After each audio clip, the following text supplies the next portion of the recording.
Hey, I'm Roxanne. And I'm Cynthia, and today we're going to show you how to use finishing touch in a top knot. Okay, so how I like to use finishing touch is I like to twist it. Some people like to actually pump it, which is totally fine. I got fuzzy, hold on. If you pump it, it does create air in there, an air bubble. Totally fine, it's not gonna hurt the product or anything like that. It's not gonna dry it out like mascara or anything like that. I prefer to twist. The reason I prefer to twist is because then it puts an equal amount of product on the brush. So it's a preference. Okay. So I like to start at the front. We're kind of keeping the feel of the messiness, however, without the flyaways. If you want a clean bun, then you're obviously going to slick this back, and then you're just going to do the same thing, but you're going to take the brush all the way back to your ponytail. But since we're kind of keeping that messy bun feel, we're only doing the perimeter to get rid of all the baby hairs and the flyaways. Sometimes we get these little baby hairs.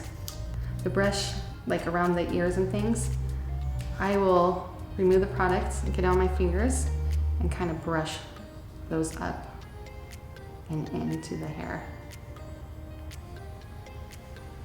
Like that.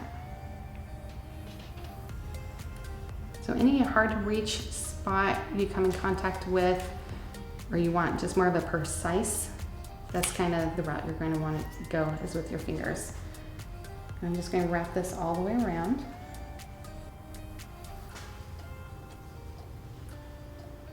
Then once we get to the back, we kind of have it loose back here. And we're just going to kind of brush these little baby flyaways up.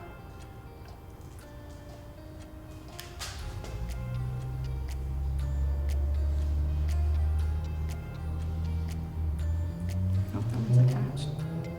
Sorry.